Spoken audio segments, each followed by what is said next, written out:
Baik lagi dengan gue Gian and welcome to What's on Film.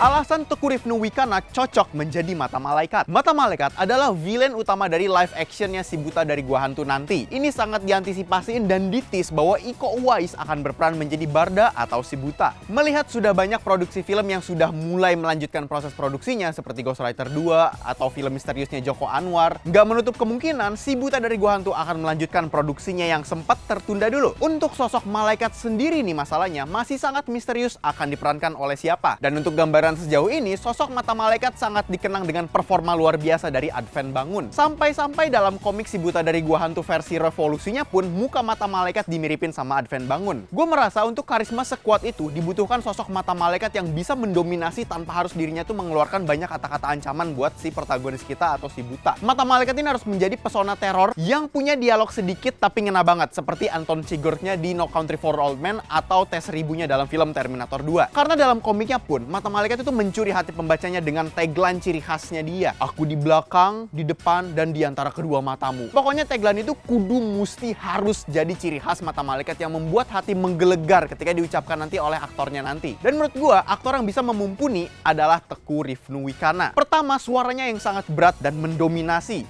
Bayangin first teasernya Si Buta ketika diliatin black screen, terus tagline Mata Malaikat yang diucapkan oleh Teuku Rifnu Wikana dalam bioskop. Itu gue jamin bikin penggemar Si Buta tuh merinding sih. Kemudian dia itu tinggi, setidaknya lebih tinggi dari Iko Uwais. Iko Uwais itu tingginya 1,68 meter. Teuku Rifnu dalam filmnya Wiro Sableng dirinya sepantaran dengan Dwi Sasono atau mungkin lebih tinggi, yang dimana kurang lebih tingginya adalah 1,8 meter. Selain dari tinggi badan, ini juga akan cocok untuk gambaran antagonis dan protagonis. Trivia dalam film, kenapa antagonis itu diutamakan lebih tinggi? Karena positioning dia dalam cerita harus mendominasi tokoh utama sebagai rintangan yang harus dilewatin. Makanya sangat krusial waktu di filmnya The Dark Knight Rises ketika Tom Hardy itu menjadi Bane, secara kamera trik dan wardrobe dirinya itu diakalin supaya lebih tinggi daripada Christian Bale. Nah, balik ke Teuku Rifnu, secara body language, dia juga akan cocok. Melihat Panglima Kalasrengi dalam film Wiro Sableng itu waktu dirinya menantang Raja Kamandaka. Itu ada gerakan dan mikro ekspresi yang sangat powerful ketika Teuku Rifnu itu motion dari duduk, terus berdiri dan penuh dengan atmosfer serangan. Seakan-akan siapapun yang berada di dalam jarak serangnya Panglima itu akan bernasib naas. Chemistry karakterisasi seperti itu harus ada di dalam Mata Malaikatnya Si Buta nanti. Karena Iko Uwais sendiri kan secara personal dan pembawaan dirinya sudah aura powerful, sehingga rentan nih untuk antagonis bisa mendominasi Iko. Kemudian aura mengancam itu juga luar biasa Teuku Rifnu kuasai saat film Perempuan Tanah Jahanam, di mana dirinya tuh hanya muncul di opening sequence,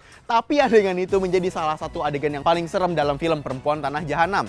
Lagi hal itu menjadi alasan sebisa mungkin Mata Malaikat itu keberadaan juga bisa menakutkan buat audiens. Hal ini cukup sulit untuk dicapai karena ada beberapa karisma yang cuman bisa dipancarkan oleh beberapa aktor saja. Dan itulah yang membuat dirinya irreplaceable sama menjadi alasan utama kenapa dirinya sempurna duduk di posisi antagonis. Dan yang terakhir, Teuku Rifnu itu memiliki pengalaman banyak di film kolosal dan menjajal banyak tipe antagonis yang bermacam-macam karakternya. Hal ini akan bagus ketika dirinya membuat Mata Malaikat itu menjadi villain yang multi-layer, yang dimana ada garis abu-abu yang membuat karakter ini tuh berada di posisi benar dan salah. Hal itu kenapa penting? Karena dalam komiknya aja Mata Malaikat itu berperan sebagai sang penguji. Dan gak sekali dirinya itu berkontribusi sebagai pembangunan karakter Si Buta dan menjadi hidden masternya. Semoga sih siapapun yang memerankan Mata Malaikat harus memiliki karisma antagonis yang mengerikan juga buat audiens. Tapi menurut kalian gimana nih? Siapa aktor yang cocok memerankan Mata Malaikat untuk Si Buta versi Timo Cahyanto nanti?